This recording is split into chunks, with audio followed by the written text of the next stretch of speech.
everyone, it's Sharona from Hair Weights, and today I'm going to be reviewing Evil Eye, which is now streaming on the Amazon Prime Video platform. This is another installment to the Welcome to Blumhouse series of films that have debuted on Amazon Prime Video. So we've had the live, black box, Evil Eye, and Nocturne, which I will be reviewing later today as well. And so this film is actually directed by Ilana Rajiv Dasani, and this film centers around a superstitious mother that is convinced that her daughter's new boyfriend is the reincarnation of a man that tried to kill her 30 years ago. So when I heard this premise, I was like, girl, like, really? Like, are you sure? I was like, is this going to be one of those movies that really play into, like, should we believe the mother or not? But as the story unfolds, I was just like, wow, this is a lot that's happening. But for those of you who are new to my channel, welcome. Hello. So glad you came. I hope you stay. I tell you what I enjoyed about the film, what I didn't like about the film, and is it worth your time watching or not on Prime Video today? So going into what I enjoyed about Evil Eye, and I will have to say that this review is going to be pretty interesting because this film just hit a little bit differently for me as a woman watching this film. And one of the things that I really do I enjoyed about this film is not only of the Indian culture that is infused into this premise of Evil Eye, which, if you didn't know, is actually based on a 2019 novel by the same name by Manhuri Shakur.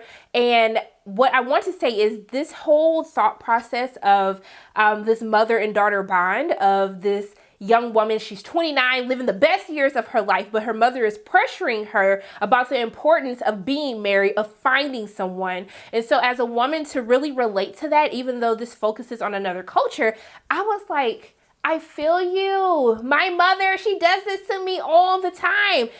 To the point where it almost makes you feel as though that you're not good enough. And I really do enjoy that in this film that they really delve deeper into the mother and daughter relationship outside of the pressures of being a daughter, of feeling that you're not good enough, or feeling as though because you have not hit this one milestone of being married, of finding someone that you love, that it makes you feel like a failure. And I think that's something that so many women all over can truly find time to relate to, and also to just dating in general, of almost without the pressure of your parents behind you, just also to the added notion that you feel as though there might not be Mr. Right, or, you know, the right woman out there for everyone. And I think that's a huge fear as well. And so one of the things that Evil Eye truly plays into is not necessarily the horror genre, because if you're going into this thinking that it's a horror movie, I still will say that all of the Welcome to the Blumhouse films have really delved deeper into psychological horror.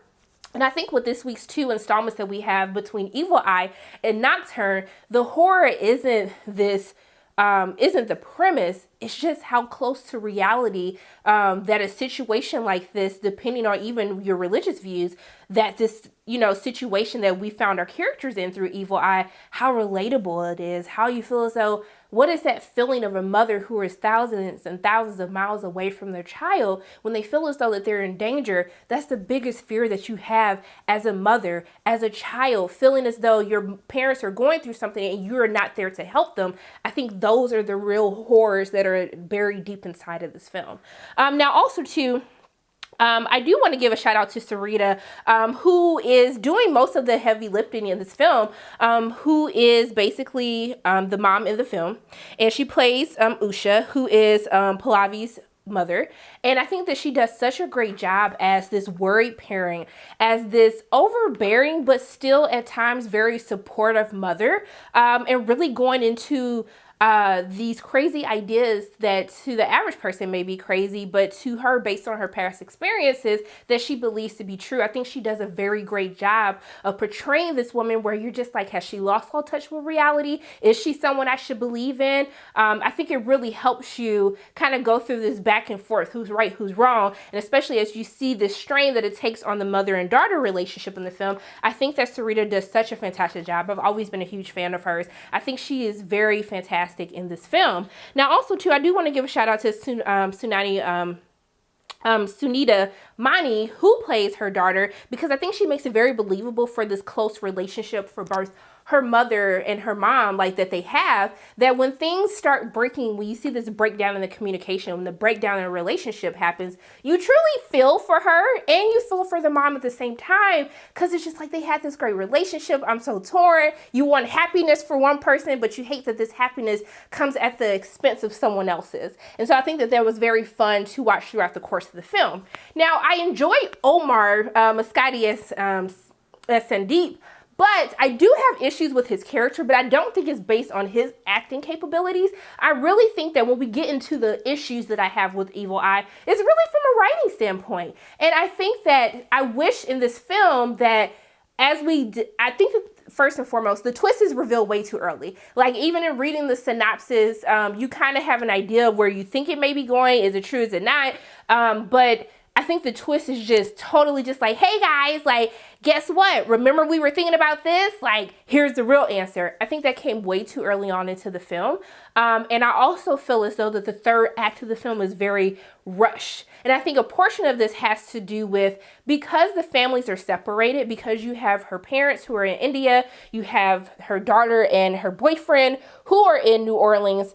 I think that this really does the film a disservice, right? I think that the film, I truly believe that the film would be more entertaining if you had it to where you're really trying to figure out who's right, who's wrong. Like, do I need to be looking at Sandeep crazy? Is he like the reincarnated version? Is the mama crazy? As you're going back and forth between who you believe and who you don't, I think it should have started more so in the beginning of the film, as like you're kind of tricking your audience and really having your audience question their own sanity, their own reality as to who they should believe or not. And I don't think they do a really great job of the cat and mouse that you get to see. And especially in the third act, because when it happens, it's so good that I wish they would have really broadened that up. They would have really started with that portion of it really at the beginning of the film. So as you get into the third act and it builds, you're kind of just like, wow, I am invested. What is happening between these characters? I have no idea. But because everything is rushed and put together, really thrown together in the third act, I think it really loses much of its punch and impact that it should have had on the audience.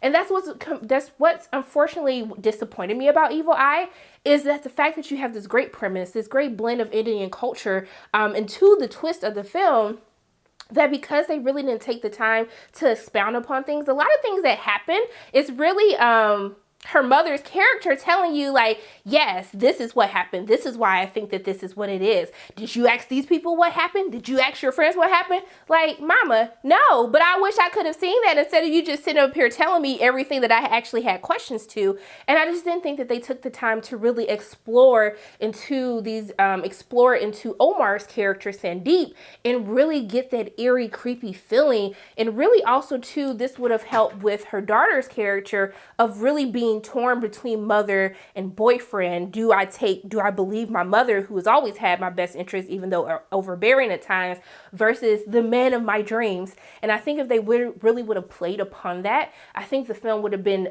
even better than what it was. Now, let me be clear. I still enjoy Evil Eye. I thought it was just a very interesting premise that happened with the film. I think that once I got into the third act, I was just like, oh my goodness, like this is too much. But I really think that Evil Eye worked for me because it really played into the horror of reality if something like this were to happen to you. And I think that for me, and what I would tell you guys to do with you in your time, I would still tell you guys to watch Evil Eye. Now, I know this is going to be a love it or hate it film. I understand that. I do want to set you up with the expectation that this is not your typical horror that you're going into. When you hear Blumhouse, you think it's going to be this blood and gore. This is more of a psychological thriller. That's how I would categorize it. But for me, I still enjoyed it. I had a really great time watching Evil Eye. And shout out to Amazon for the cool box, and also too, just for letting me be able to review these films early. I truly do appreciate it. But those are my thoughts about Evil Eye. As always, my name is Sharana from Pay Your Weights. And if you like what you saw today, make sure you hit the like button, hit subscribe, share this video with your friends, and make sure you hit that notification bell. And I love you guys 3000. And until I see you again,